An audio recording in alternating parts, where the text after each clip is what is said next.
آج حیدرآباد کی پوری مذہبی قیادت جمع ہے یہاں. تمام مسالک سے تعلق رکھنے والے اہم شخصیات موجود ہیں، جن میں سے میرے علاوہ علامہ سید حیدر عباس زیدی صاحب خطیب جمعہ قدم کا مولا علی بھی ہیں. علامہ کرم علی حیدری صاحب شیعہ علماء کونسل کے مرکزی رہنما، محترم موزم شاہ صاحب شیعہ علماء کونسل کے صوبائی رہنما، وہ بھی موجود ہیں.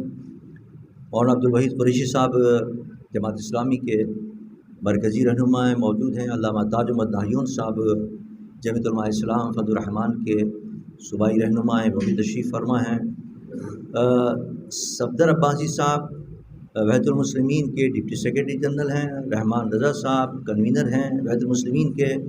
مولانا گل حسن صاحب مجلس وحدت المسلمین کے صوبائی رہنما ہیں. وہ تینوں حضرات یہاں موجود ہیں.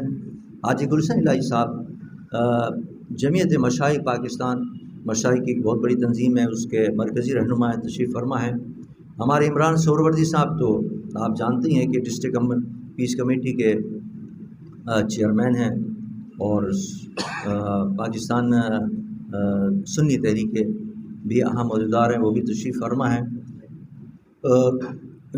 اس کے علاوہ مولانا قاری احمد علی صاحب جماعت اہل سنت ایک تنظیم ہے اہل سنت کی بڑی، اس کے صوبائی رہنما ہیں، تشریف فرما ہیں. خالد سیف صاحب ملی مسلم لیگ کے سربراہ ہیں، وہ بھی تشریف فرما ہیں. اور جناب احسن ناگڑ صاحب استحکام پاکستان کونسل کے مرکزی رہنما ہیں، تشریف فرما ہیں. پیر سعید احمد شاہ صاحب چشتی آستان عالیہ سنگانی شریف کے سجادہ نشین ہیں، وہ بھی تشریف فرما ہیں. ناظم علی ارائیں صاحب جمعیت علماء پاکستان کے صوبائی رہنما ہیں، وہ بھی تشریف فرما ہیں. اور عبدالواحد سواتی صاحب اور قاری محفوظ الرحمان صاحب وہ پہنچنے والے ہیں جمعیت علماء اسلام مولانا سمیع اللہ گروپ کے، وہ بھی تشریف لانے والے ہیں. مولانا عبدالغنی شاہ صاحب مرکزی جماعت اہل سنت ایک بڑی تنظیم ہے اہل سنت کی، اس کے صوبائی رہنما ہیں، تشریف فرما ہیں. مولانا اشفاق حسین صاحب تحریک جمعیت علماء پاکستان کے عہدیدار ہیں اور وہ بھی تشریف فرما ہیں. مولانا ابرار شریف صاحب عالمی مجلس تحفظ ختم نبوت، وہ بھی یہاں نمائندگی کر رہے ہیں عالمی مجلس تحفظ ختم نبوت کی. اور جناب محترم عقیل احمد صاحب جماعت اسلامی کے عہدیدار، وہ بھی تشریف فرما ہیں. ڈاکٹر محمد یونس دانش صاحب بھی تشریف فرما ہیں. ناظم علی ارائیں صاحب بھی ہیں. ان حضرات نے ماشاءاللہ کل کے پروگرام میں انہوں نے ہمارے پیر صاحب نے اور کیا نام ہے ڈسٹرکٹ امن کمیٹی نے ہمارے احسن ناگڑ صاحب، ان لوگوں نے بڑا اہم کردار ادا کیا. اللہ ان کو جزائے خیر عطا فرمائے. جتنی اس وقت یہاں قیادت بیٹھی ہوئی ہے یہ اس لیے جمع ہوئی ہے کہ پاکستان میں بالعموم اور حیدرآباد کے عوام کو بالخصوص ان سے اپیل کریں، ان سے گزارش کریں کہ اس محرم الحرام کے مقدس مہینے کا احترام کریں اور اس کے اندر امن و امان کی فضا قائم رکھنے کی بھرپور کوشش کریں. یہ وہ عظمت والا مہینہ ہے جس کی حرمت اور جس کی عزت تو اسلام سے پہلے جاہلیت کے اندر بھی مسلمہ تھی، یعنی کافر و مشرک بھی اس مہینے کی عزت اور عظمت کے قائل تھے، اور اسلام کے بعد تو اس کی عظمت و حرمت میں اور اضافہ ہو گیا.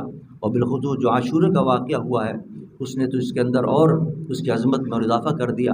یہی وجہ ہے کہ اسلام کے دشمن جیسے یہ مہینہ آتا ہے اس کے تقدس کو پامال کرنے کے لیے مصروف عمل ہو جاتے ہیں. آپ نے دیکھا کہ حیدرآباد کے اندر جو ثانیہ رونما ہوا اس میں یہی کوشش ہوئی کہ اس کی تقدس کو پامال کیا جائے. لیکن الحمدللہ جو اس وقت قیادت بیٹھی بھی ہے پوری تمام مسالک کی، ان تمام مسالک کی قیادت نے بھرپور انداز سے اس آگ کو بڑھنے سے روکا ہے اور کوشش کی ہے کہ دشمن اپنے عزائم کے اندر ناکام اور اس محرم الحرام کی عظمت کو اور حرمت کو اور تقدس کو پر آنچ نہ آنے دی جائے. اصل مسئلہ یہ ہے کہ یہ مسائل کیوں پیدا ہوتے ہیں، اس کی سب سے بڑی وجہ یہ ہے کہ ہر مسلک کے اندر کچھ مقدس شخصیات ہوتی ہیں ان مقدس شخصیات کے ساتھ بڑی والہانہ اور جذباتی وابستگی ہوتی ہے ہر مسلک کے لوگوں کی اپنے مقدس شخصیات کے ساتھ. جس مقدس شخصیات کے خلاف کوئی اگر بات کی جائے گی تو ظاہر بات اشتعال پیدا ہوگا. لیکن اس وقت جو قیادت یہاں بیٹھی ہوئی ہے وہ تمام مسالک کا اس پر اتفاق ہے کہ کسی مسلک کی بھی کوئی مقدس شخصیت ہو اس کا احترام سب پر لازم ہے.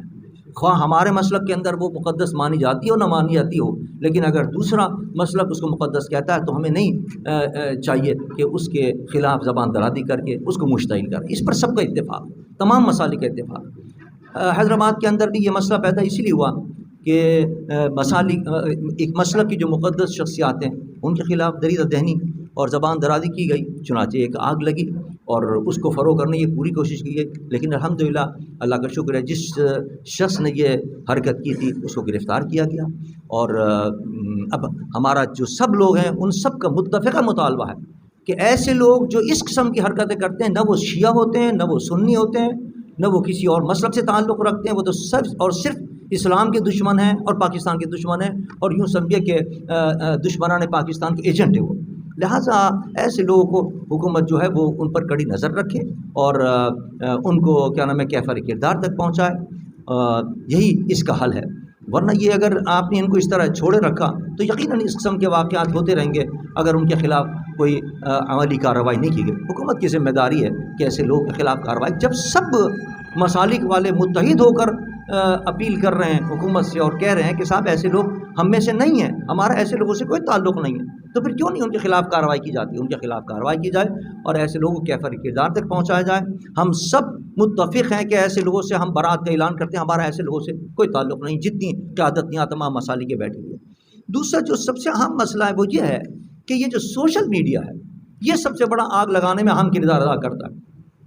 آپ دیکھیں اگر سوشل میڈیا پر کسی عام حکومتی عہدیدار کی اگر کوئی خلاف بات آ جائے تو دوسرے دن وہ سائٹ بند ہو جاتی ہے، وہ ویب سائٹ بلاک ہو جاتی ہے، اس کو دوسرے دن گرفتار کر لیا جاتا ہے. یہاں ایسی ایسی مقدس شخصیات اسلام کی، خانوادہ نبوت سے تعلق رکھنے والی، اصحاب نبی کریم صلی اللہ علیہ وسلم سے تعلق رکھنے والی، حتیٰ کہ خود حضور سرور دو جہاں صلی اللہ علیہ وسلم کے بارے میں، حتیٰ کہ خود اسلام کے بارے میں دریدہ دہنی کی جاتی ہے، بد زبانی کی جاتی ہے، توہین آمیز اور ایسے ایسے الفاظ استعمال کیے جاتے ہیں کہ رونگٹے کھڑے ہو جاتے ہیں اور انسان ان کو سننا بھی اور ان کو دیکھنا بھی گوارا نہیں کرتا. لیکن وہ مسلسل سوشل میڈیا پہ چلتے رہتے ہیں، وہ سائٹیں کوئی پوچھنے والا نہیں ہے. اصل یہ ذمہ داری ہے سائبر کرائم جو ایک شعبہ بنا ہوا ہے اس کی ذمہ داری ہے کہ فوری طور پر ان چیزوں کو بند کرے اور ان پر کنٹرول کرے. جیسی کوئی اس قسم کی سائٹ نظر آئے اس کو فوراً بلاک کر دی جائے اور اس کو پکڑا جائے، اس بندے کو جو یہ حرکتیں کر رہا ہے. یہ جو آگ لگ رہی ہیں یہ آپ نے دیکھا، یہ جو واقعات ہوں گے اسی وجہ سے ہوئے ہیں کہ انہوں نے کر دیا اور ان کو کوئی پکڑنے والا نہیں، وہ چلتا رہا، اس نے ایک نے دوسرے کو تیسرے کو کیا، وہ آگ کہیں سے کہیں پہنچ گئی. لہٰذا سائبر کرائم جو ہے یہ شعبہ یہ بالکل ناکام ہو چکا ہے اپنے فرائض کی ادائیگی کے اندر. ہم حکومت سے مطالبہ کرتے ہیں کہ اس کو فعال کیا جائے اور اس کو ذمہ داری کا احساس دلایا جائے کہ وہ اپنی ذمہ داری صحیح طریقے سے ادا کرے. اس قسم کی فرقہ واریت کی آگ بھڑکانے کی جہاں بھی کوشش ہو اس سائٹ کو فوری بلاک کیا جائے. دوسرا ایک اور مسئلہ بھی ہے کہ ایک شخص جو ایجنٹ ہوتا ہے کیا نام ہے اسلام دشمن عناصر کا، وہ آگ لگانے کے لیے ایک حرکت کرتا ہے اور اس حرکت کو پورے اس مسلک پر لاگو کر کے پھر مسلک کے خلاف جناب بات کرنی شروع کر دیتے ہیں اور اس کے خلاف جناب نعرے بازی شروع ہو جاتی ہے. بھائی مسلک والے خود کہہ رہے ہیں ہمارا اس سے تعلق نہیں ہے، تو آپ اس مسلک کو کیوں انوالو کر رہے ہیں؟ تو یہ بھی ایک بڑی خطرناک سازش ہوتی ہے کہ اس مسلک کو پورا انوالو کر کے اور کیا نام امت مصطفیٰ کو انتشار پیدا کیا جائے ان کے اندر اور اختلاف پیدا کیا جائے اور اس وحدت کو ختم کیا جائے. لہٰذا حکومت کو چاہیے ایسے لوگوں کو کنٹرول کریں جو اس قسم کی حرکتیں کرتے ہیں کہ ایک انفرادی واقعے کو پورے مسلک پر ڈال کر اور مسلک کے خلاف ایک پوری محاذرہ کی کیفیت پیدا کرتے ہیں، ان کے خلاف بھی کارروائی ہونی چاہیے. دوسرا یہ ہے کہ جو کل واقعہ ہوا ہے افسوسناک واقعہ اور اس کے اندر کچھ لوگ گرفتار ہوئے ہیں. ہاں پولیس کی بات عادات کو تو آپ جانتے ہیں، جو آگ لگانے والے ہیں وہ تو چلے گئے ہوں گے، جو بھڑکانے والے ہیں وہ تو چلے گئے ہوں گے اور ان کو تو پکڑا نہیں ہوگا. بیچارے غریب آدمی جو ادھر ادھر بیٹھا ہوا اس کو پکڑ کے جناب اور اپنی ایفیشنسی ظاہر کرتے ہیں کہ صاحب نے دہشت گردوں کو پکڑ لیا. تو جو بے گناہ لوگ ہیں ہماری حکومت سے مطالبہ ہے کہ تحقیق کی جائے اور ایسے لوگوں کو رہا کیا جائے. اور عوام سے ہم اپیل کریں گے کہ وہ اپنے اندر اتفاق اور اتحاد کی فضا کو قائم کریں اور دشمنوں کے عزائم کو ناکام بنا دیں۔ دشمن کا یہی منصوبہ ہے کہ پاکستان کے اندر اختلاف اور انتشار کی فضا پیدا کر کے آپس مسلمانوں کو دست بگیر کر کے اور یہاں پاکستان کو غیر مستحکم کیا جائے۔